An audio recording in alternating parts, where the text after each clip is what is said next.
Assalamualaikum warahmatullahi wabarakatuh. Selamat sore dan salam sehat untuk kita semua. Alhamdulillah hari ini kita bisa bersilaturahmi berkumpul di Bengkel Rohani Hubul Waton Indonesia 19 atau HWI 19 di kawasan Sentul, Bogor, Jawa Barat. Insya Allah hari ini kita akan mengikuti acara talk show ya, atau bincang-bincang, ngobrol-ngobrol lah. Jadi hari ini kita nggak mau menginterview narasumber yang ada, kita mau ngobrol-ngobrol aja. Dan hari ini insya Allah kita akan ngobrol-ngobrol soal tema yang menurut saya sangat menarik sekali, yakni HWI 19, membangun sinergi untuk kedamaian NKRI. Alhamdulillah saya Margi Sarip sehari-hari di MNC 3 FM dipercaya oleh Ustadz Haris, imam dari HWI 19, pembina, untuk membantu podcast dari HWI 19. Saya ucapkan juga terima kasih kepada teman-teman yang sudah hadir di belakang ya. Ada teman-teman dari Indogrosir ya Tad ya. Kasih tepuk tangan untuk teman-teman Indogrosir. Terima kasih sudah hadir. Kemudian teman-teman dari Bank Mandiri. Tepuk tangan untuk Bank Mandiri.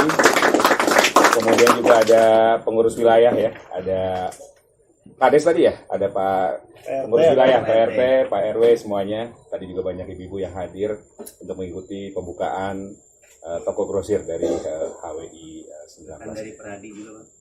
Ada dari Pradi juga ya. Oke, tepuk tangan untuk Pradi. Memang di sini penting Pradi ya. Biar nggak ada sengketa hukum. Baik, terima kasih dan alhamdulillah juga di kesempatan kali ini kita sudah bersama narasumber yang insya Allah bisa memberikan pencerahan terkait dengan tema kita. Nanti kita akan ngobrol-ngobrol bersama beliau. Sudah hadir 3 narasumber kita. Yang pertama tentu saya perkenalkan tuan rumah dari podcast ini. Kita kasih tepuk tangan untuk Ustadz Haris Fala. Terima kasih Ustadz Haris sudah mengundang kita nih untuk ngobrol-ngobrol. Kemudian alhamdulillah sudah hadir bersama kita juga Kepala Densus 88 Anti Teror. Kita berikan tepuk tangan untuk Inspektur Jenderal Polisi Martinus Hukom. Terima kasih Pak Martinus. Assalamualaikum. Selamat sore. Terima kasih sudah hadir. Kemudian juga sudah hadir bersama kita Kepala Badan Pengkajian Investasi dan Dana Sosial dari Institut Pertanian Bogor. Sekarang namanya udah IPB University ya. Kita kasih tepuk tangan untuk Bapak Zainal Effendi. Beliau pengurus PBNU juga ya, Pak Yai ya. Baik, terima kasih Pak Yai sudah meluangkan waktu untuk kita hari ini. Baik, yang pertama saya ke Ustadz Haris dulu. Saya ingin sedikit ada pengantar mungkin, saya juga penasaran nih, kenapa kok temanya HWI 19 membangun sinergi untuk kedamaian NKRI? Ya, terima kasih. Assalamualaikum warahmatullahi wabarakatuh. Mohon izin Pak Jenderal, Pak Kiai. Alhamdulillah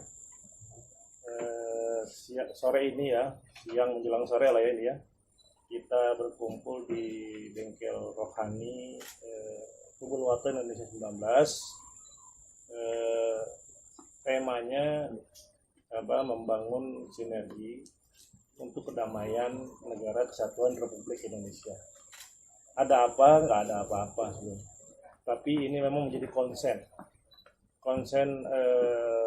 HWI sejak dibentuk ya, karena memang latar belakang para anggota dan pengurus di yayasan inilah para mantan napiter yang kemudian menemukan titik kesadaran bagaimana kita sebetulnya menjadi seorang muslim itu bukan menebarkan kebencian, bukan menebarkan permusuhan, tapi justru memang Muhammad Rasulullah SAW itu mencontohkan, menebarkan rahmat untuk seluruh alam. Jadi bukan hanya sekedar rahmat untuk umat Islam, bukan hanya untuk manusia, tapi seluruh alam. Artinya ini kan sejalan dengan terciptanya sebuah kedamaian. Itu makanya kita ingin merawat kedamaian yang sudah kita rintis ini, dan ternyata juga kita tidak bisa bagaimana menciptakan kedamaian dengan hanya satu kelompok, tapi seluruh komponen. Seluruh komponen dia berada di manapun. Hari ini ada dari aparat, Kadensus 88, Irjen Pol, Martin Sukom, SIK, MSI, kemudian juga ada Dr. Jainal, ya. Saya cuma ini Pak Kiai ya, saya baru lihat titelnya luar biasa nih, Red Nut. Ya. Saya jadi sempat googling juga gitu, luar biasa. Beliau dari unsur akademisi tapi juga dari unsur Nahdlatul Ulama. Mungkin juga di sini juga ada para praktisi ekonomi, baik dari Indogrosir, kemudian juga dari Bank Mandiri. Ya, ini artinya memang kita ingin membangun dan memelihara sebuah kedamaian lintas segalanya. Itulah yang kemudian kita mengambil tema itu.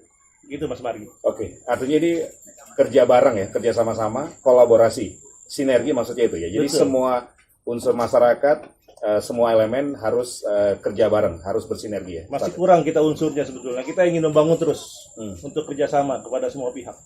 Ya, oke. Dan alhamdulillah hari ini tadi yang disinggung oleh Ustadz Haris ya, unsurnya sudah lumayan lengkap lah ya. Ada dari kepolisian, kemudian ada dari Nahdliyin. Kita tahu Nahdliyin ini NU luar biasa. Kurang lebih Pak Yai Nyuwun Sewu sekitar 100 juta ya anggotanya ya, Nahdliyin di seluruh Indonesia, dan kita juga ucapkan selamat ya, kemarin baru dilantik ya pengurus yang baru oleh Pak Jokowi di Balikpapan, Kalimantan Timur. Baik, nah kalau bagi Ustadz Haris, apa sih arti kedamaian untuk NKRI? Konteksnya dalam konteks apa? Kedamaian itu konteksnya di semua bidang. Kita hidup berbangsa, bermasyarakat. Bagi kami ini adalah komponen masyarakat terkecil. Bagaimana memulai? Sebetulnya kami ini memulai dari diri sendiri. Bagaimana diri kami ini harus menjadi duta-duta kedamaian. Kemudian berkembang karena kita punya komunitas dahulu, ya kan? Komunitasnya juga sekarang memiliki kesadaran. Kita di HWI ini punya satu moto, khairun nas anfa'uhum linnas. Manusia terbaik adalah yang sangat bermanfaat untuk manusia lain. Nah, ini yang kita bangun sekarang itu ya. Jadi kebersamaan ya, dari pribadi, kemudian kelompok terkecil di Hubul Waton Indonesia 19, kemudian kita hadir di Sentul Selatan ini, bersinergi dengan masyarakat setempat ya. Bagaimana kita sama-sama, kalau Ketua Yayasan Hubul Waton Indonesia 19 Ustadz Hendy Soehartono selalu bilang bahwa masyarakat menjadi aset terbesar buat kita gitu. Oke, baik. Nah, kalau kita bicara membangun sinergi untuk kedamaian NKRI, artinya menurut Ustadz Haris, apakah memang ada potensi kedamaian ini tampaknya akan menjadi sebuah pekerjaan berat untuk diwujudkan di negara kita ini? Ya, pasti. Ya, artinya kita tidak bisa pungkiri bahwa hari ini masih ada kegaduhan. Kegaduhan baik karena perbedaan pilihan politik, ya, kegaduhan karena ras, bahkan juga ada karena agama. Itu artinya potensi-potensi ini masih tetap mengancam negeri ini. Itu makanya kami ingin menjadi pelopor. Bagaimana tidak ada lagi kita membedakan ras, suku, bangsa, agama, kemudian latar belakang apapun. Kita bisa membangun sama-sama. Mungkin kalau kita melihat perbedaan, kita banyak punya perbedaan. Tapi kita kesampingkan perbedaan itu, kita cari titik kesamaan. Oke, baik. Kita kasih tepuk tangan untuk Ustadz Haris Amir Falah. Nah, Ustadz, peran yang ingin dimainkan oleh para napi, ex-napi teroris ya, ex-napi ter ini dalam konteks membangun sinergi untuk kedamaian NKRI. Ya, perannya sebetulnya kita tidak bisa berperan sendiri. Saya kalau bicara peran, saya rasa ada aktor utama yang bisa membuat kami seperti ini. Aktor utamanya yang saya kenal hari ini adalah Kadensus 88. Irjen Pol Pak Martinus ya, yang beliau sekarang hadir. Oke. Itu luar biasa. Pak Martinus. Itu luar biasa. Beliau bekerja dengan hati. Itulah yang membuat kami jadi seperti ini. Oke. Sekarang berapa anggota HWI, Ustaz? HWI anggotanya belum banyak. HWI anggotanya kalau ada KTA-nya baru 22 orang. Oke. Tapi di luar itu kita membina para mantan napiter ya. Itu mungkin sudah mencapai lebih dari 100. Itu udah benar-benar tobat ya, atau ada potensi kumat juga? Insya Allah.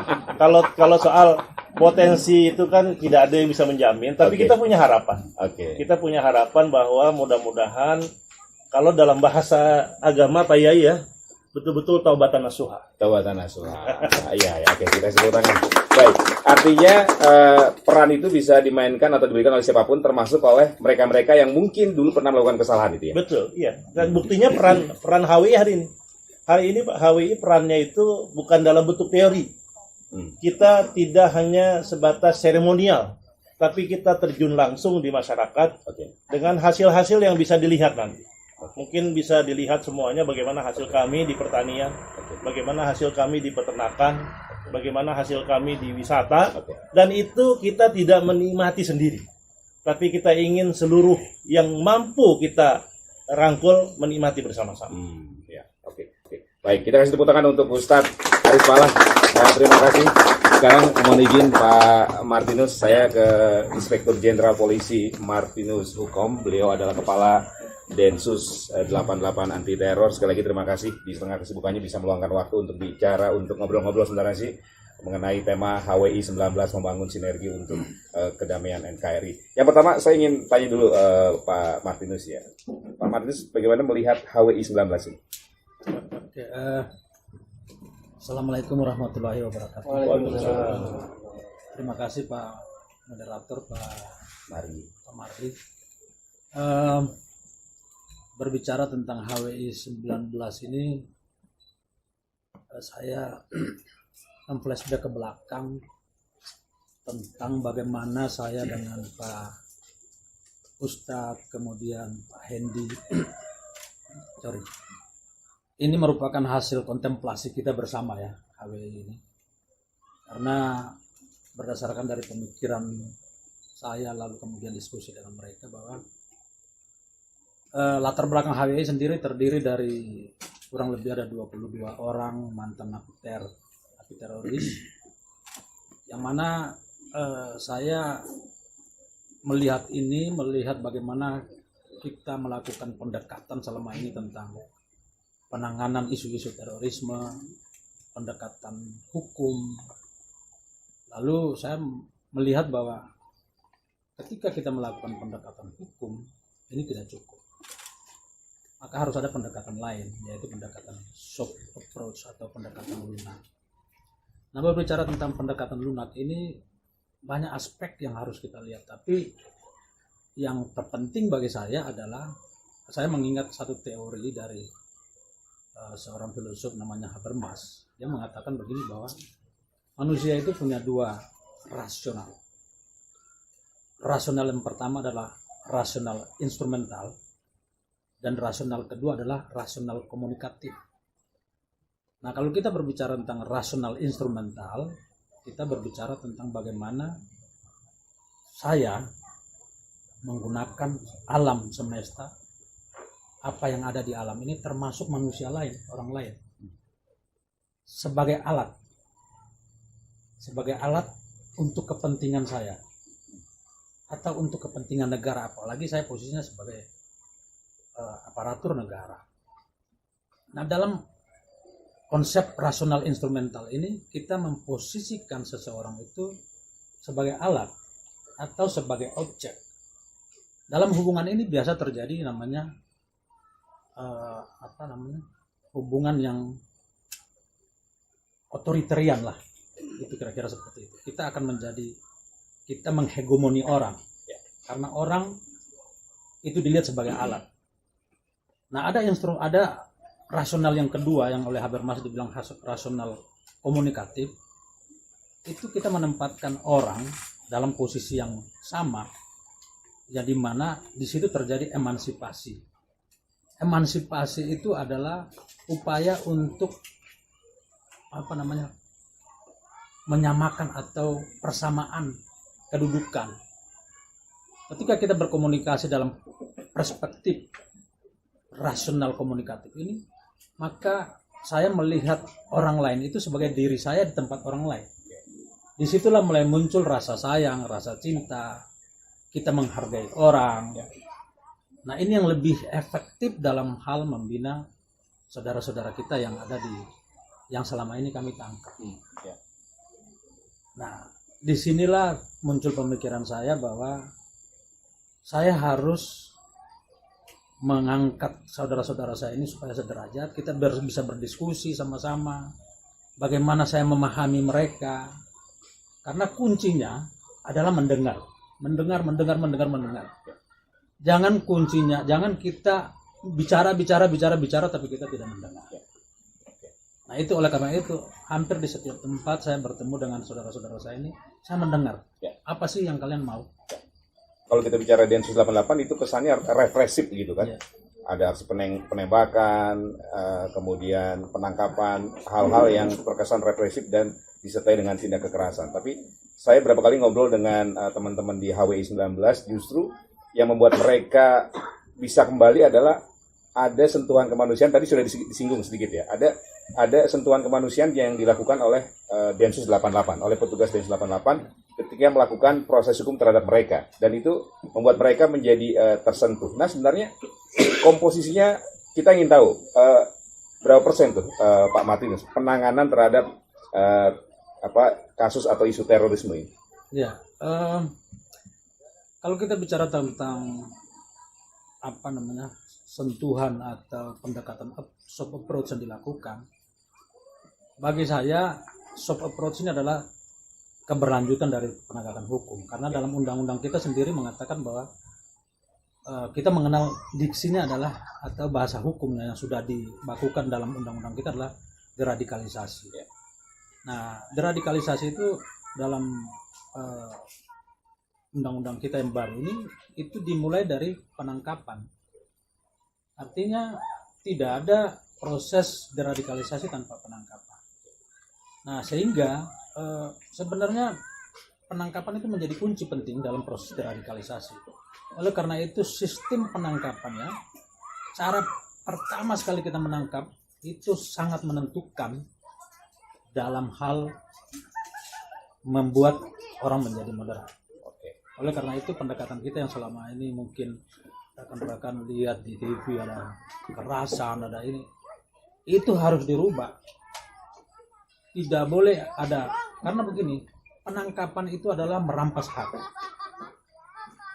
Nah, seorang yang dirampas haknya itu pasti sudah menimbulkan satu kebencian, perlawanan. Tapi dalam penangkapan itu kita tidak boleh membiarkan rasa itu ada setiap saat sampai dia keluar. Makanya proses penangkapan itu adalah pendekatan yang buat saya itu golden time, di mana menentukan kita akan mau apakan ini saudara-saudara kita. Bisa menjadi titik balik ya, Pak Bisa Martin? menjadi titik balik. Itu kira-kira seperti itu. Oke, dan itu cukup berhasil ya, Pak Martinus? Saya belum melakukan penelitian secara empiris berapa banyak yang berhasil. Tapi kalau Pak Mardi jalan-jalan ke tempat di mana-mana di Indonesia ini, saya melihat ada perubahan besar yang terjadi, dan handphone saya ini sudah banyak nih saudara-saudara saya yang saya sering komunikasi, mereka curhat di di grup, saya memberikan dengan mereka, dan banyak ya memang ada, mungkin perlu ada satu penelitian yang secara akurat untuk menentukan keberhasilan kami, tapi saya lihat cukup banyak yang sudah berhasil. Baik. Mungkin kalau orang Jawa bilang diwongke mungkin ya, Ya. dimanusiakan begitu ya. Mereka Ya ini berikan. tadi Habermas tadi saya bilang. Hmm. Habermas rasional komunikatif Oke. itu adalah upaya itu akan muncul emansipasi di situ ya. Emansipasi itu kan mengakui persamaan. Kalau bahasa Jawa ya mengwongkenya. Ya, mewongke. Oke. Baik, terima kasih Pak Martinus. Nah, kembali ke tema kita ya, HWI 19 membangun sinergi untuk kedamaian NKRI. Nah, kalau menurut Pak Martinus, seberapa besar potensi dan peran mereka yang bisa dioptimalkan untuk membangun sinergi dalam rangka mewujudkan kedamaian di negeri kita ini? Teori menyatakan cukup besar, pengaruhnya sangat besar. Karena begini, kalau ada satu teori dari Pak Tito Karnavian, beliau mengatakan bahwa terjadinya terorisme itu dari teori komunikasi itu ada 5 aspek, 5 elemen yang membuat orang menjadi radikal. Dalam teori komunikasi beliau bilang yang pertama adalah sender. Sender itu orang yang mengirim pesan atau yang mendoktrin. Sender ini yang menentukan adalah orang ini punya kemampuan verbal, kemampuan mempengaruhi. Yang kedua, orang ini punya keilmuan agama. Yang ketiga, orang ini kalau dalam aspek teroris, dia punya kemampuan tempur. Dia pernah masuk penjara. Dia pernah mengalami wilayah konflik. Yang kedua, elemen yang kedua adalah receiver.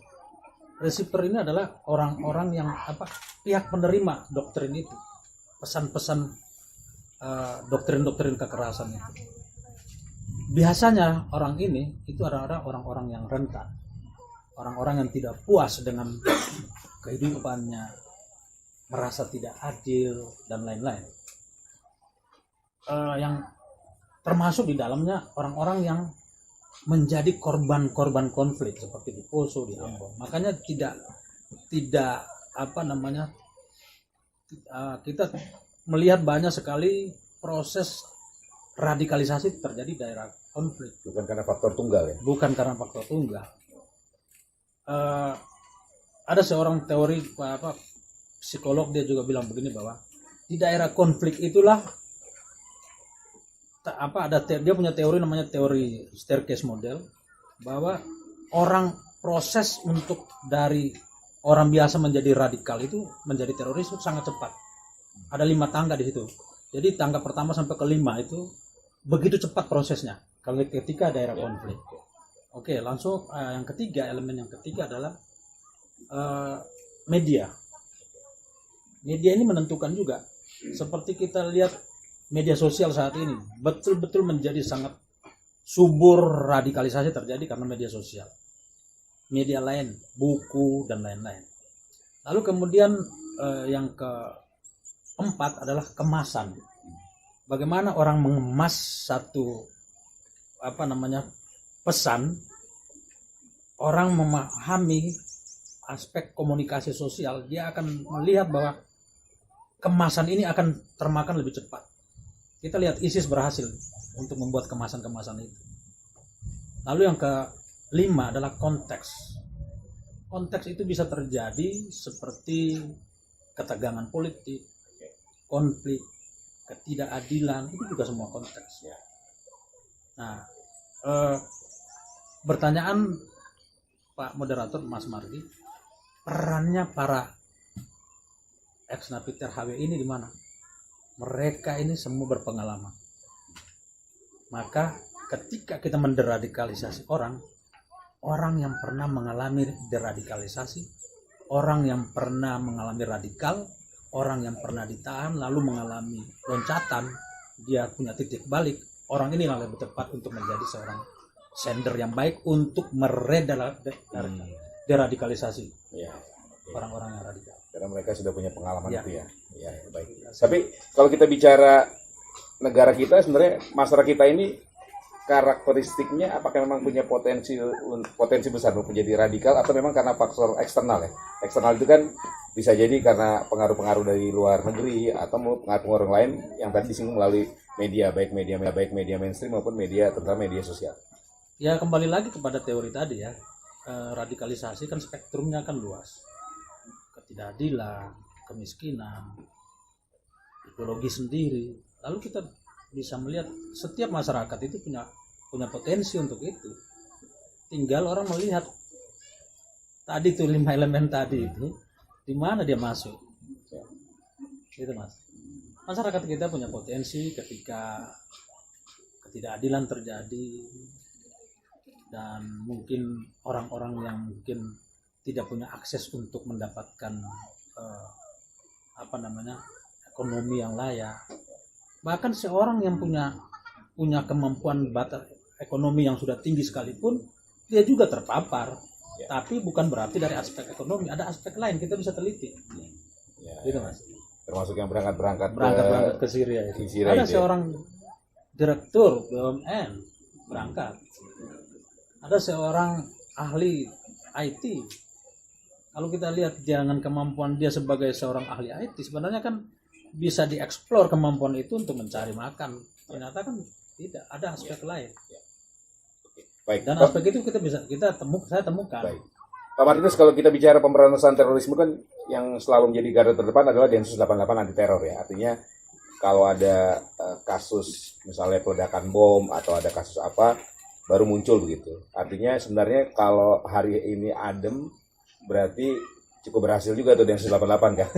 Biasanya kalau ada kasus bom baru ini. Nah sebenarnya upaya apa dari Densus 88 untuk melibatkan seluruh elemen masyarakat atau seluruh stakeholder dalam rangka mewujudkan kedamaian NKRI itu? Ya, tadi saya sudah jelaskan bahwa penangkapan itu bukan kunci terakhir atau kunci utama dari keberhasilan. Ada dua hal yang harus kita pertimbangkan bukan hanya dalam penanganan teror, tapi dalam hal menjaga ketertiban. Ada dua hal. Yang pertama adalah penegakan hukum.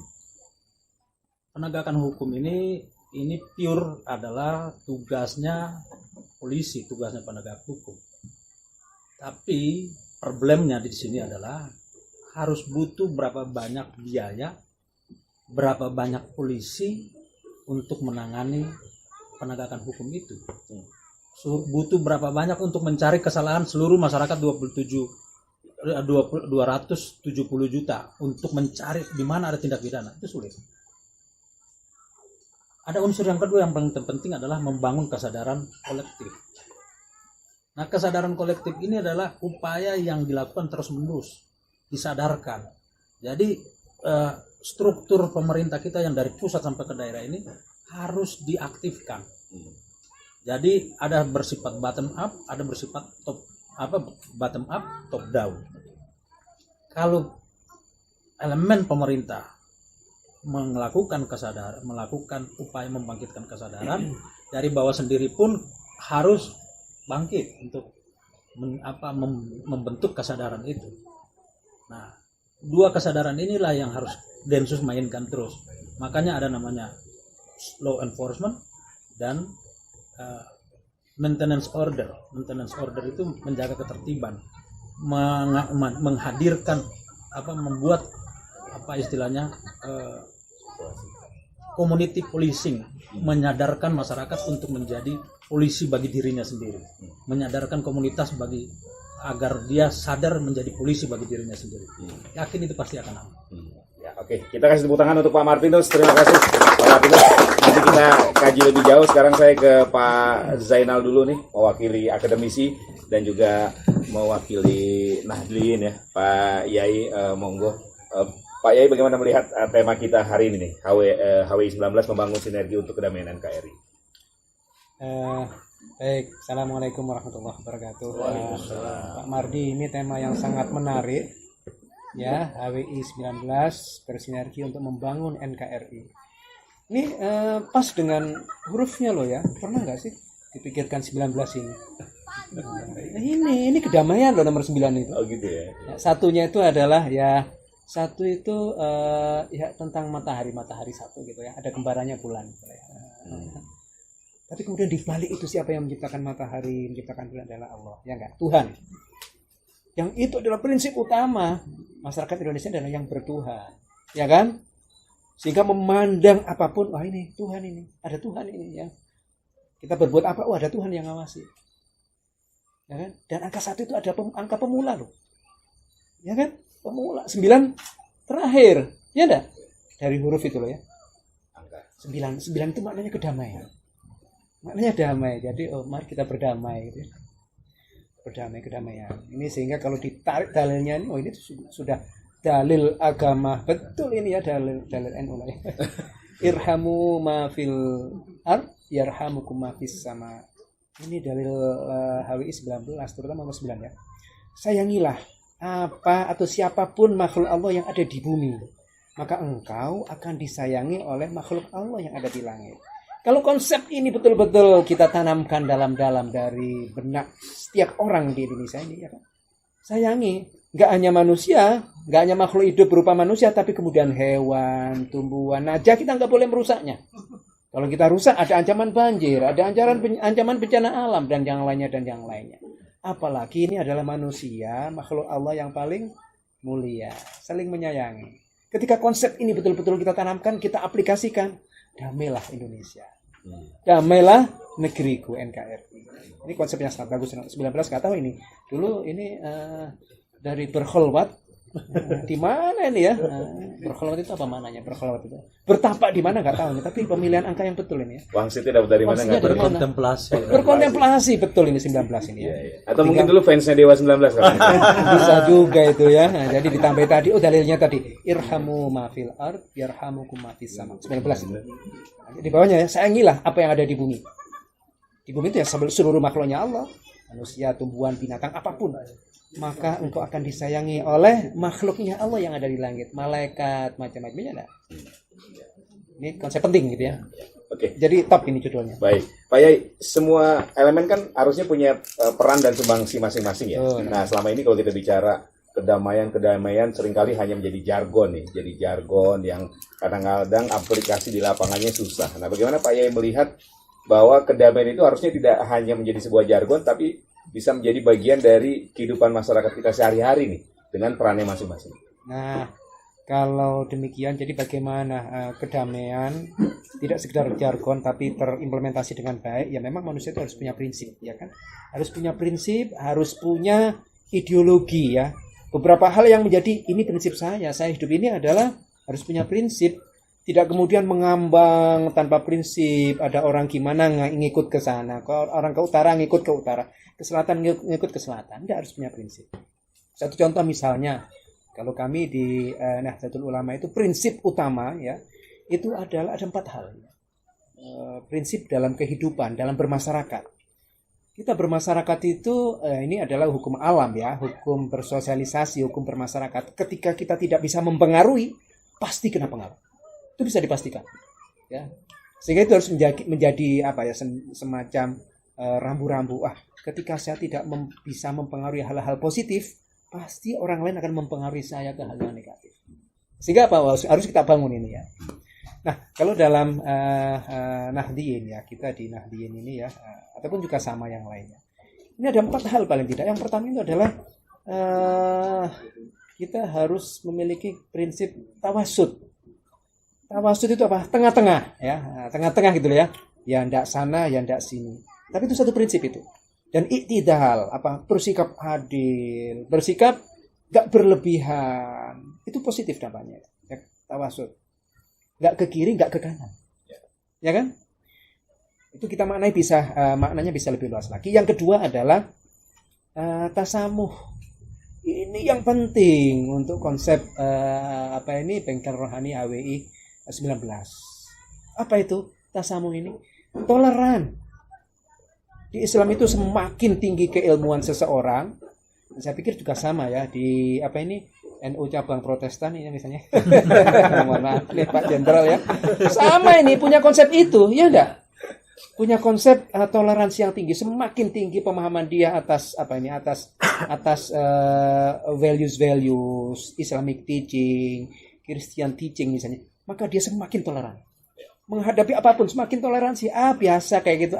Itu hal yang lumrah. Kalau bisa kita pengaruhi dengan baik, ayo kita pengaruhi. Kalau enggak, kita tunggu aja waktunya sambil kita tetap nasihati. Ini tasamuh, toleransinya tinggi gitu ya. Semakin dia memahami konsep, kalau di Islam, konsep keagamaan Islam, dia semakin toleran terhadap berbagai perbedaan. Tadi di mention ada beda suku, warna kulit, warna rambut, ya kan? Rambut saya agak keriting, rambutnya Pak Martinus keriting ya. Ya enggak? Ini toleran biasa saja lah ya, perbedaan kulit. Itu ya, tasamuh. Dan yang ketiga adalah tawazun. Ya kan? Wah, tawazun itu ya kita mampu berada di posisi yang tengah-tengah tadi itu ya. Tawazun, adil, imbang gitu loh ya. Sudahlah, ini nggak apa-apa. Ayo kita bersabar dengan sana, bersabar dengan sini dan yang lain. Dan juga kita mendorong adanya akhlakul karimah, amar ma'ruf nahi mungkar. Jadi ayo bersama-sama mendorong kebaikan. Dan ayo bersama-sama mencegah kemungkaran. Ini kan konsep ya, konsep sehingga ini akan terciptalah perdamaian itu. Ya, tapi kan Pak Yai, membangun sinergi itu juga bukan pekerjaan yang mudah ya. Apalagi misalnya di kalangan Islam sendiri kan ya semacam banyak mazhab, banyak pandangan yang mungkin mereka punya cara pandang yang berbeda terhadap penanganan terorisme, kemudian upaya-upaya yang dilakukan oleh pemerintah dalam hal ini Densus 88 misalnya kan. Nah, bagaimana Pak Yai melihat tantangannya? Artinya kan mungkin ada juga sekelompok orang yang merasa gue ini cuma mau menjalankan agama gue nih gitu kan, dengan cara pakaian, dengan ritual-ritual yang mungkin dianggap sebagai ciri-ciri atau berpotensi mengarah ke radikalisme, Pak Yai. Kunci utamanya adalah edukasi. Ya kan, ketika seseorang masyarakat ini teredukasi dengan baik terhadap konsep sesuatu, maka dia akan mencapai pada level itu. Untuk bisa bersinergi tadi itu. Kalau dalam konsep ekonomi misalnya ya, di awal baby lahir kan dia dikatakan masih dependent, ya enggak? Bergantung kepada orang tuanya. Tapi kemudian dia dikatakan pemahaman kita ketika dewasa, ketika kita katakan setelah dependent, independent. Ah, ini dewasa menurut kita, mature. Padahal masih ada satu tingkatan. Nggak cukup. Kemudian dia dikatakan independen, sudah mandiri, itu nggak cukup. Untuk kehidupan ekonomi, bertransaksi ya, atau ya menjalankan bisnis, level selanjutnya adalah interdependence. Saling bergantung tadi tuh ya, bersinergi akhirnya. Kalau di mall-mall kita lihat coba. Saya makan bakso, kan mereka rame-rame nih. Saya makan bakso di tempat apa? Di tempat orang jualannya soto. Saya makan es teler di tempat orang jualan rawon. Sharing resources gitu ya. Ini sinergi kan? Karena sama juga saya misalnya pedagang es teler, ternyata orang yang duduk di wilayah saya adalah dari makan masakan rawon. Macam-macam itu adalah konsep dependent, independen dan interdependensi. Dari sisi ekonomi ini ya. Dari sisi yang lain berkehidupan juga sama ini gitu loh ya. Kita bisa sharing resources untuk bisa bagaimana ekonomi bisa berjalan dengan baik ya. Jadi bersinergi itu adalah kita menghimpun banyak resources untuk bisa memperoleh hasil yang optimum. Ya, okay. Ya. Baik, resources tadi itu menurut Pak Yai sekarang ini masih bertebaran, belum ada perekat yang kuat, atau bagaimana kondisinya hari ini? Ya, sejauh ini ya tadi saya katakan ya, edukasi tentang pentingnya sinergi, pentingnya saling membutuhkan, saling menggantungkan, saling kebergantungan tadi kan, ya enggak di mal-mal tadi ya. Nah ini tadi itu akan sangat bagus ketika misalnya nanti ya melalui Pak Jenderal Pak Martinus ini juga ada program tersendiri, berapa persen dialokasikan untuk edukasi. Nah, sehingga tidak terjadi penyimpangan ini. Karena ini adalah penting ya, transfer knowledge, transfer pengetahuan. Seseorang harus punya ideologi gitu kan. Nah, ini edukasi ya. Edukasi kalau di perbankan ya, edukasi dan perlindungan konsumen ya di Otoritas Jasa Keuangan. Edukasi dan perlindungan masyarakat untuk tetap bahagia, damai menuju Indonesia emas. Oke, terima kasih. Kita kasih tepuk tangan untuk Pak Yai. Terima kasih Pak Yai. Saya mau izin ke Pak Martinus lagi ya. Pak Martinus, tadi sudah saya singgung ya, kalau misalnya sekarang nih lagi landai, aman begitu kan. Orang mungkin agak lupa dengan Densus ya. Baru kemarin aja ada pemberitaan 2 terduga teroris ditangkap di Sumatera Utara. Nah, bagi masyarakat, bagaimana mengukur bahwa upaya pemberantasan terorisme ini sudah berjalan dengan baik? Artinya apa alat ukur masyarakat bisa melihat bahwa ini Densus 88 kinerjanya oke. Kemudian upaya-upayanya juga holistik ya Pak ya, menyeluruh ya. Jadi bukan hanya ada kasus ramai. Seperti apa Pak Martin? Kalau alat ukur masyarakat, saya melihat bahwa jangan kita berbicara tentang kuantitatif ya. Karena kalau kita bicara tentang terorisme itu hal yang sangat kualitatif sekali. Serangan satu kali itu akan membuat seluruh tindakan Densus 88 itu menjadi tidak ternilai sama sekali. Makanya kita tidak, dalam terorisme jangan kita mengukur dengan kuantitatif, berapa banyak yang ditangkap, berapa. Tapi saya lebih punya kecenderungan bagaimana berapa banyak kita berhasil melakukan kesadaran pada masyarakat, meredam, membangun kesadaran. Makanya untuk mengukurnya itu sebenarnya kita melihat bagaimana semakin banyak orang bicara tentang kedamaian, berbicara tentang hidup bersama, berbicara tentang saling menghargai, berkomunikasi. Kuncinya ya kita komunikasi, semua bisa dibicarakan. Ukurannya seperti itu. Ya. Gitu. Oke. Nah, sejauh ini bagaimana pelibatan stakeholder lain ya, termasuk unsur-unsur masyarakat ya? Artinya kan ini Densus nggak bisa bekerja sendiri nih, Pak Martin. Betul. Saat ini kita menyadari itu bahwa penangkapan tidak akan menyelesaikan, makanya saat ini kita sudah bekerja sama dengan Kementerian Agama, karena Kementerian Agama itu mempunyai struktur dari pusat sampai ke daerah, ada penyuluh-penyuluh agama, ada 80.000 orang.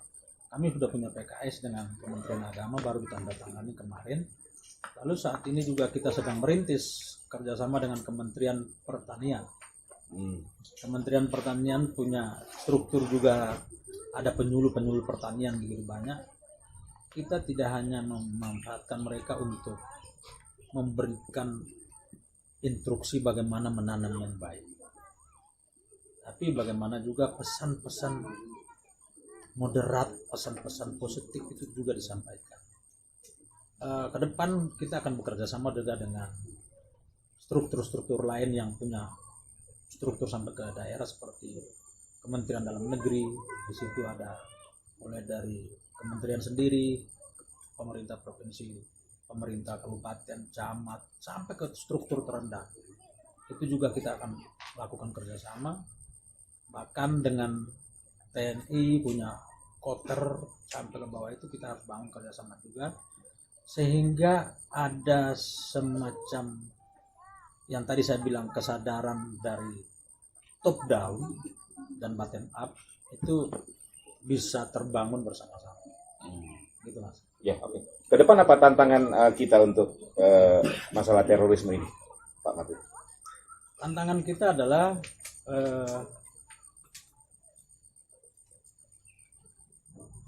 kembalinya kelompok-kelompok. Kita lihat kemarin di Syria ada penyerangan terhadap markas satu detensi di sana. Itu kembali membangkitkan kembali kelompok-kelompok ini. Lalu mereka di media sosial mulai lagi bermain. Nah, ini tantangan ke depan seperti itu. Namun bagi saya kita tidak perlu khawatir menghadapi itu. Yang terpenting adalah tadi kita harus terus membangun kesadaran masyarakat. Oke, kalau ke depan ini kita lebih mengantisipasi pengaruh secara global atau memang pengaruh domestik juga cukup besar kalau kita bicara mengenai terorisme ini? Sekarang ini kita tidak bisa bergantung atau kita domestik atau semua sudah terhubung semua. Bahkan kalau saya kata kasarnya, kita di tempat tidur, ya maaf aja, di kamar mandi, bisa kita terpengaruh karena apa? Kita di mana-mana bawa ini. Jadi sudah tidak mengenal teritorial lagi sekarang? Hampir tidak mengenal. Kejahatan-kejahatan dimensi baru itu menembus batas-batas daerah, batas negara. Baik, jadi memang langkah-langkah preventif sangat penting ya? Sangat penting, Pak Martinus ya. Artinya untuk upaya-upaya meredam tadi ya, sebelum mereka melakukan aksi itu ya. Oke, baik. Kita kasih tepuk tangan untuk Pak Martinus. Terima kasih. Ada teman-teman di sini yang mungkin mau tanya atau mau ada mungkin unek-unek atau hal-hal yang mau disampaikan, atau Ustadz Hendy. Ustadz Hendy nih, saya mau tanya juga Ustadz Hendy nih. Ustadz Hendy.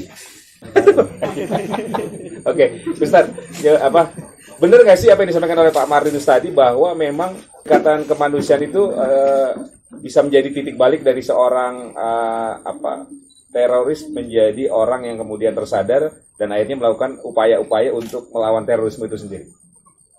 Ya, terima kasih Bang Margi. Sebenarnya tadi saya mau nanya, kok malah ditanya Bang? Saya tanya dulu sebelum nanya dah. Baik, Singkat aja. Singkat ya. Sebelum saya keluar dari lapas, jujur Pak Kadian, saya paling membenci institusi Densus. Karena memang yang saya alami kan ya seperti itu, penangkapan dan lain-lain ya. Ada rasa kebencian di dalam dada ini. Kemudian itu saya lagi ngojek, dipanggil sama Ustaz Ali Imron, kita mau ketemu seseorang. Ketemulah dengan Pak Martinus. Ketemu dengan beliau, ya pertama saya ragu dong, karena apa yang udah mindset di kepala saya. Tapi setelah beliau ngomong, terus ngobrol panjang gitu, sampai akhirnya menanyakan kepada saya, apa kegiatan kamu sekarang? Saya bilang ngojek. Emang kamu nggak bisa usaha? Saya pernah usaha las, tapi alatnya dibawa semua kan. Gitu. Udah, kamu usaha lagi. Dari sana yang saya lihat dari beliau ini bukan seperti teori-teori yang pernah saya dapat di dalam lapas. Teori-teori yang duta-duta deradikalisasi datang ke dalam lapas itu secara teori begini tidak. Tapi beliau langsung ke solusi, dan dari obrolan-obrolan itu langsung bisa masuk ke hati.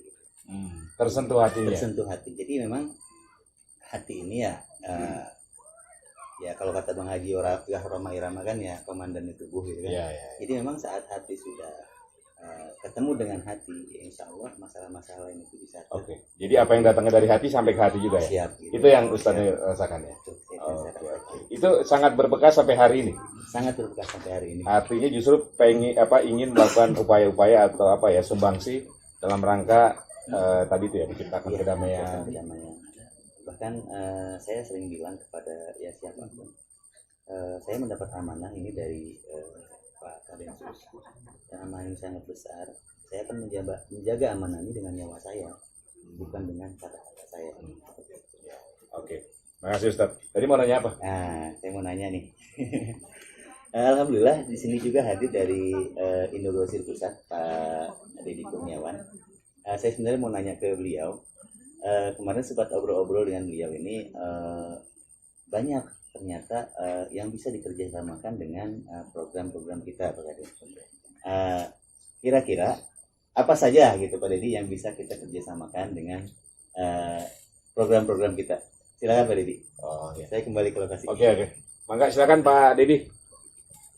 Waalaikumsalam warahmatullahi wabarakatuh. Mungkin dibuka saja maskernya Pak, biar terlihat. Apa ya, saya ini bingung juga. Baru sekali ngobrol sama Ustadz Hendy, saya itu sebenarnya Indogrosir ini secara garis besar kita ini memang membina UMKM. Jadi Indogrosir ini dengan 26 cabang, selama ini kita mempunyai member itu 130.000. Semua ini pedagang kecil. Semua pedagang kecil yang butuh dibantu. Memang secara prinsip dari perusahaan kita nggak ngambil untung. Nah kemarin nggak tahu entah gimana ini cabang Bogor ini bisa dapat lokasi di sini. Kita ngobrol panjang lebar, akhirnya sempat saya ngobrol sama Ustadz Hendy. Ini semuanya napiter. Waduh, saya jadi ingat. Mereka ini punya anak istri. Anak istri ini kalau di rumahnya tidak ada kerjaan, mungkin juga bisa kita berdayakan untuk membuka toko seperti ini. Nanti gimana caranya deh. Saya memang sudah bekerja sama dengan Mandiri, di mana nanti saya gandeng Mandiri untuk pembiayaan. Saya sudah tektokan dengan Bigosnya juga saya sudah bisa dapat. Nanti pembiayaannya skemanya pakai KUR. Ini bunganya 6% disubsidi oleh pemerintah.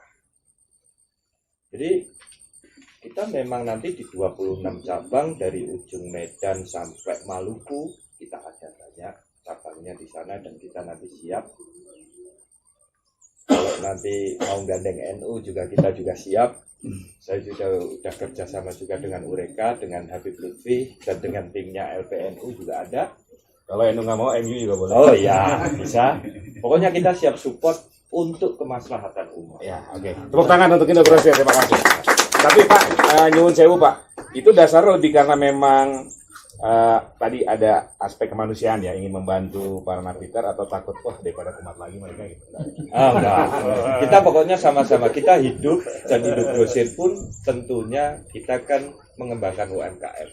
Dan kita pengennya juga sama-sama lah toleransi. Kalau damai sekarang seperti ini, Indogrosir juga akan berkembang. Yalah. Kalau enggak, juga enggak akan berkembang. Iya. Ya, itu aja dari kita dari sisi corporate. Mungkin begitu juga dengan dari tim Mandiri nantinya. Iya. Jadi sekilas aja Pak ya, mungkin tambahan.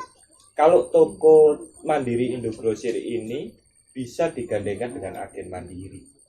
Jadi selain menjual sembako, itu juga jadi agennya Mandiri, bisa terima uang, bisa ngambil uang, bisa bayar semuanya. Itu seperti mini ATM. Jadi nantinya kalau itu ada napiter yang asli mana, seumpamanya asli Parung, kita ada cabang di Ciputat. Nanti istrinya buka di sana. Kita pendampingan terus. Jadi kita itu pendampingan selama masa kerjasama. 3 tahun kita dampingi. Tim Indogrosir nanti akan datang. Sehingga sosialisasinya pun akan dapat juga. Kalau jualan sendiri, mereka, wah ini ex-napiter, nggak ada pendamping mungkin akan susah. Tapi dengan adanya Indogrosir, kita bersinergi bareng dengan Mandiri, mungkin masuknya itu lebih mudah. Makanya kemarin saya ngobrol sama Ustadz Edi, ayolah kita kerjasama, ya lebih enak. Apalagi nanti kalau tambah NU, di situ jadi PCNU atau MBNU, lebih enak lagi. Oke, siap. Terima kasih. Terima kasih Bapak. Oke, kita kasih tepuk tangan untuk Bapak dari Indogrosir. Pak Yai, nyuwun sewu. Artinya kan memang aspek ekonomi juga sangat penting ya dalam hal tadi kaitkan dengan tema membangun sinergi untuk kedamaian NKRI. Artinya upaya-upaya tadi yang dilakukan oleh Indogrosir misalnya Mandiri dan juga mungkin pihak-pihak lain juga sangat penting dalam upaya tadi itu ya, membangun kedamaian sebagai bagian tadi dari upaya untuk pemberantasan terorisme Pak Yai. Ya, betul, sepakat dengan tadi yang disampaikan Pak Mardi bahwa aspek ekonomi itu penting ya. Ya karena bagaimanapun juga mereka butuh makan, butuh hidup gitu loh ya. Ini penting. Bahkan disampaikan yang cukup terkenal dalilnya, apa itu kadal fakru ahyakuna kufran. Fakir, kekurangan itu adalah pintu masuk menjadi kufur. Kufur terhadap apa? Kufur terhadap kenikmatan, kufur terhadap sesuatu yang ini mestinya kita hidup damai, nggak damai-damai gitu ya. Akhirnya apa? Dia mencuri, dia berbuat ini, itu dan yang lainnya. Nggak jelas lah. Sehingga ini juga harus dibangun. Basic need ini harus terpenuhi. Kebutuhan dasar ini harus terpenuhi. Maka bersinergi tidak hanya di bagaimana masyarakat teredukasi dengan baik sehingga terorisme ini bisa tereliminasi dengan bagus ya, tapi kemudian basic ini harus kita pikirkan kebutuhan ekonomi ini, sehingga ini kami mengapresiasi sekali ini apa yang dilakukan Pak Jenderal Martinus ini ya. Masyarakat dibangun ya, mantan napi ini untuk apa ini tadi saya lihat kolam ikan yang bagus, bahkan ekspor gitu loh ya, ada sapi dan yang ini penting, ini basic need ya, basic need, sehingga mereka ada aktivitas, ada pelampiasan aktivitas positif ke arah sana. Syukur kalau nanti dikolaborasikan juga kegiatan ekonomi dengan yang lain. Oke, terima kasih. Saya ke Ustadz Haris lagi. Ustadz Haris, sejauh ini dari apa yang sudah dilakukan oleh Ustadz Haris dan kawan-kawan, bagaimana dukungan unsur-unsur di masyarakat ya? Lingkungannya, support sistemnya mendukung nggak untuk para ex-napi ini terus bergerak dalam rangka mewujudkan tadi ini, berupaya untuk membangun sinergi dan menciptakan kedamaian di negeri? Ya, kalau kita lihat sekarang, alhamdulillah kita mendapat dukungan yang sangat baik ya. Meskipun ini merupakan proses panjang buat kita dan perjuangan yang saya merasa ini menjadi medan jihad sendiri itu buat teman-teman itu. Ya. Ini medan jihad baru ya? Medan baru. Kita bergeser sekarang. Jadi dari medan jihad yang nggak jelas siapa musuhnya, sekarang kita punya medan jihad yang real, yaitu membangun masyarakat, dan masyarakat sudah bisa menerima dan bahkan menikmati apa yang menjadi buah jihad kita. Itu saya rasa yang paling saya rasa itu bayaran paling mahal lah buat kita, ya kan, karena kita sudah bisa merasakan itu. Mudah-mudahan semakin luas ya, dukungannya semakin luas, bahkan bukan sekedar masyarakat, seluruh komponen. Kita selalu mengajak, kita selalu memberitahu, kita selalu memberikan kabar. Inilah kami. Gitu.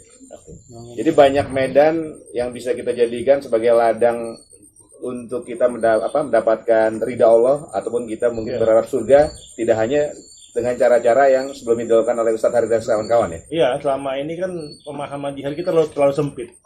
Jihad itu selalu kita artikan dengan menghunus pedang, memakai senjata, berlumur darah gitu kan. Ternyata kalau kita lihat konsep Islam yang rahmatan lil alamin, jihad itu justru lebih maslahatnya seperti ini. Oke. Miara ternak juga jihad ya. Semua buka toko jihad juga. Semua yang kita lakukan jihad. Yang penting kan di situ kita niat lillahi ta'ala karena Allah. Kemudian juga berusaha bagaimana mencontoh Rasulullah SAW. Allah Akbar.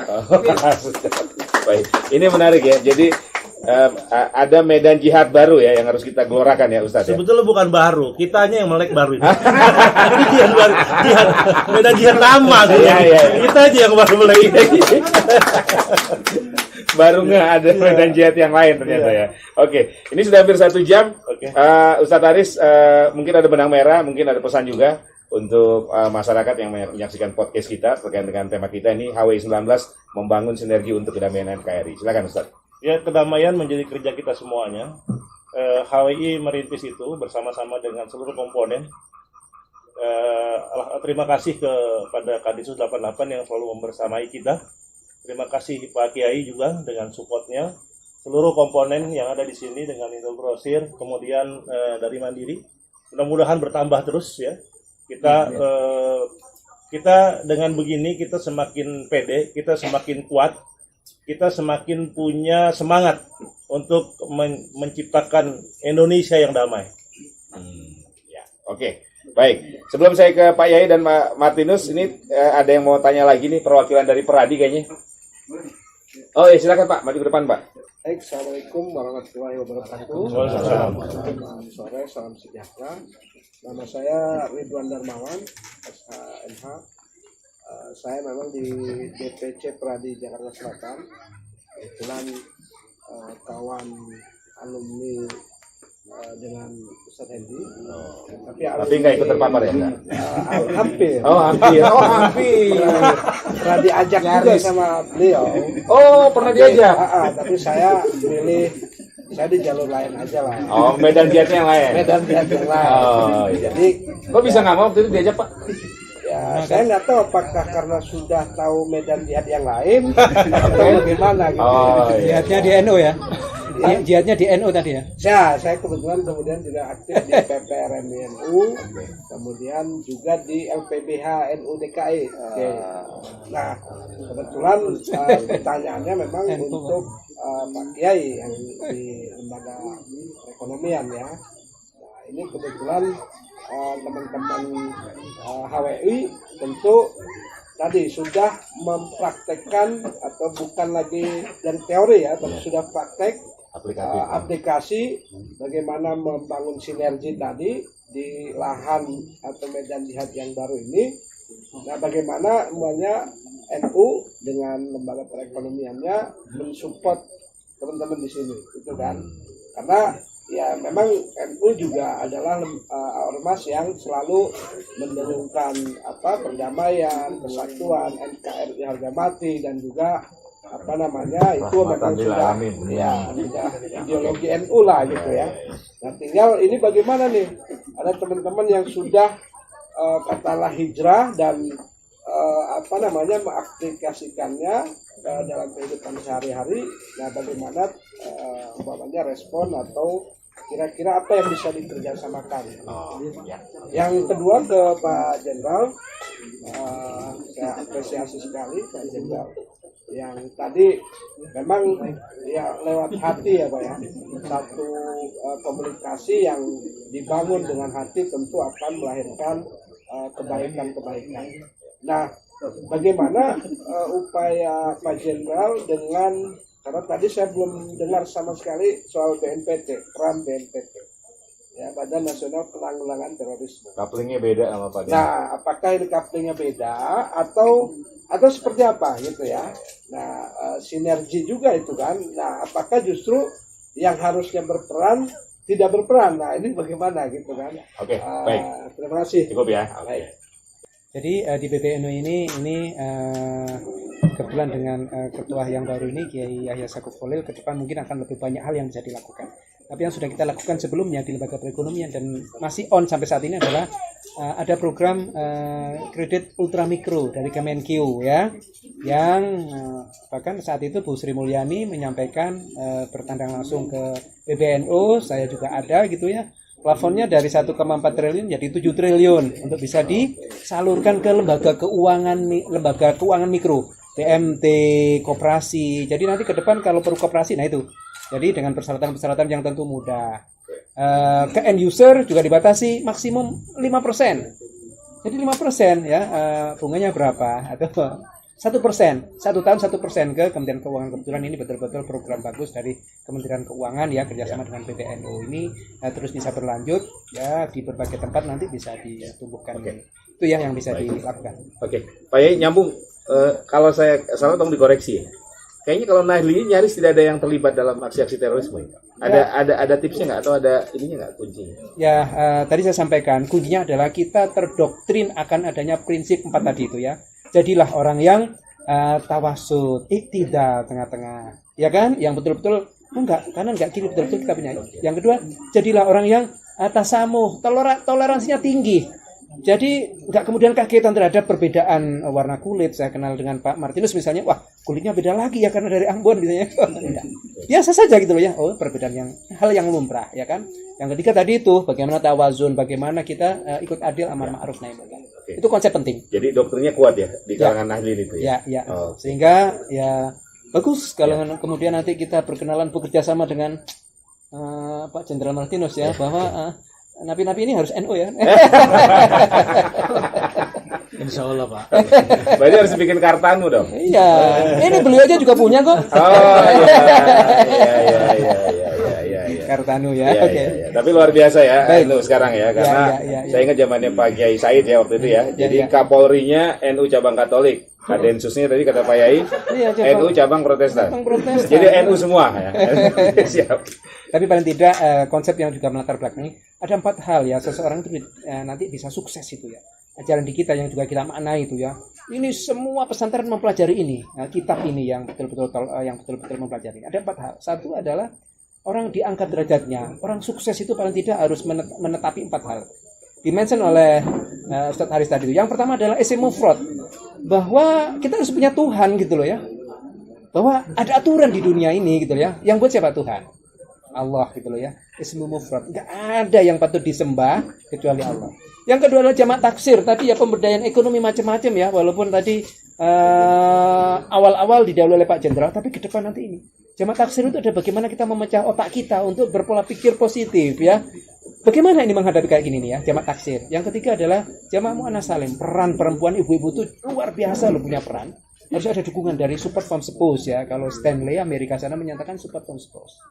Yang keempat adalah fi'lul mudhari' alladzi lam yatasil bi akhirih syai'un. Apapun yang kita lakukan, ini kita harus tidak ada diembel-embeli niatan-niatan yang cemen, yang remeh. Betul-betul saya ini niatan lillahi ta'ala, karena Tuhan, karena Allah. Mencari rezeki karena kita menghidupi keluarga, karena Allah, ya kan? Karena kita ingin menambah hal positif.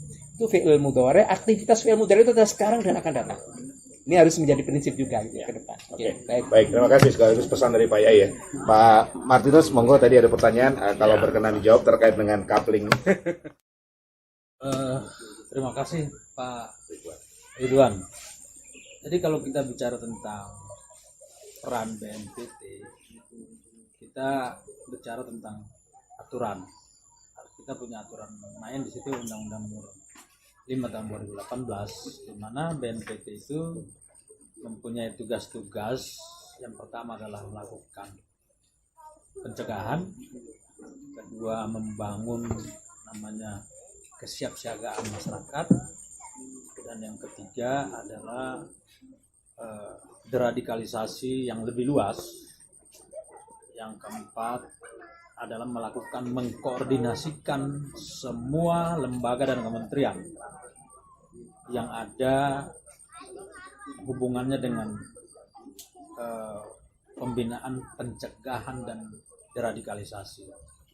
Jadi BNPT itu tidak punya struktur yang sampai ke bawah. Maka diharapkan BNPT itu mengkoordinir semua yang tadi saya jelaskan tadi, ada Kementerian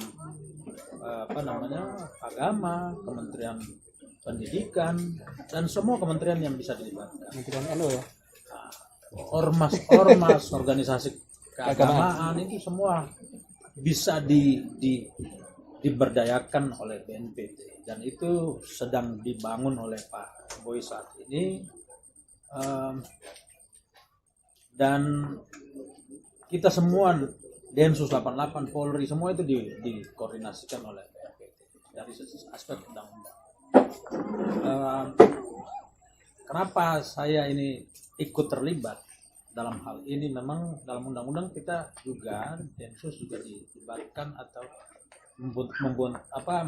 diberikan porsi dalam rangka deradikalisasi, yaitu sejak penangkapan. Nah, deradikalisasi ini prosesnya ada dua hal yang menjadi kunci, Pak. Yang pertama adalah komunikasi, yang kedua adalah trust. Nah, kadang-kadang ketika orang sudah trust terbangun, seperti kita pacaran, susah pindah ke lain hati. Sayang. Sudah. Jadi sejak awal saya membangun komunikasi dengan Hendy dan lain-lain, saya pikir ada medan lain yang saya sedang bangun. Dan tadi saya lakukan penangkapan. Lalu ketika terbangun tadi bagaimana komunikasi, itulah saya bilang ada diri saya di orang lain yang saya lihat ternyata mengasihi orang lain tuh indah gitu. Terus kita bangun ini terus. Itu Mas. Baik. Ya. Jadi terlepas dari peran, ini adalah panggilan jiwa. Itu penting. Ya. Kasih. Oke, terima kasih. Pak Jenderal, mohon izin karena sudah menyinggung trust nih, saya jadi ada satu pertanyaan lagi, Pak. Ini kan menyangkut kepercayaan. Artinya bagaimana Pak Martinus meyakinkan kepada masyarakat Indonesia, khususnya umat Muslim ya, bahwa yang diperangi ini bukan Islam, bukan umat Muslim, tapi mungkin mereka-mereka yang mengatasnamakan Islam atau mereka yang salah menginterpretasikan medan jihad itu tadi. Nah, monggo silakan Pak Martinus. Penjelasan Pak Martinus. Densus ini Saya dalam beberapa kesempatan, dalam beberapa ceramah, saya justru memberikan contoh-contoh bagaimana radikalisasi itu terjadi di agama saya sendiri. Karena terjadi di semua agama. Jadi bagi saya itu terorisme, radikalisasi itu bukan terpengaruh oleh suatu agama, tapi itu akibat dari suatu interaksi yang terjadi dalam masyarakat. Teorinya begini Mas, teori itu dikemukakan oleh Pak Talim Mogadam. Tadi saya sudah singgung sedikit, tapi saya perlu jelaskan di sini supaya mungkin lebih jelas. Bahwa dia seorang psikolog, dia menjelaskan bahwa ada proses di mana orang menjadi teroris. Yang pertama adalah dia melihat itu dia membuat teori itu menjadi namanya staircase model, staircase to be terrorist. Di level ground level itu terjadi interaksi antara masyarakat. Mereka mencari makan, mencari pendidikan, atau orang mulai dari lahir sampai besar bertumbuh, lalu ketika terjadi interaksi, mungkin pada saat dia mencari rezeki, mau sekolah, mau cari jabatan, mau apa, kemudian apa yang dia cari itu tidak ditemukan. Dia tidak menemukan sesuatu yang dia inginkan. Lalu kemudian dia pindah ke level pertama. Tangga pertama itu di situ dia mencoba untuk memperbaiki situasi, memperbaiki kondisi.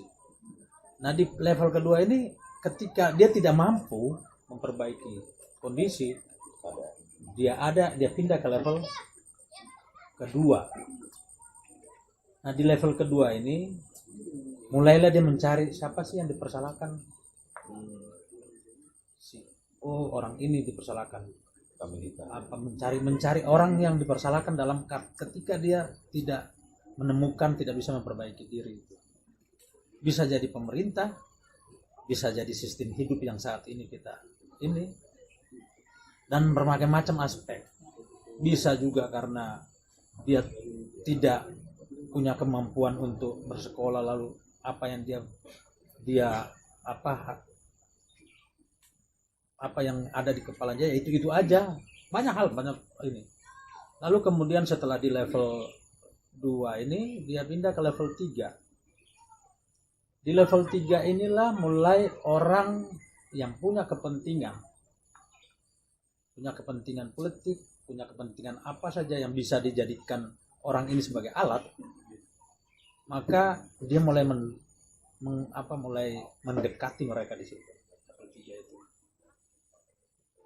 Lalu setelah terjadi rekrutmen di situ, kemudian di sini level ini pun juga mulai terbangun batas-batas demarkasi. Melihat orang yang tadi dia sudah identifikasi sebagai lawan atau sebagai orang yang dipersalahkan itu mulai dia mengatakan, oh orang itu tidak benar, kita aja yang benar. Kelompok ini kita kelompok yang benar dan kelompok itu adalah kelompok salah. Nah, pada saat dia pindah ke level, setelah itu dia pindah ke level 4, disitulah semakin mengkristal perbedaan itu, lalu mulai disiapkan proses persiapan melakukan kekerasan. Setelah itu dia pindah ke level 5 dan menjadi keras di situ. Dari teori ini kita tidak melihat ada di situ sedikit pun agama.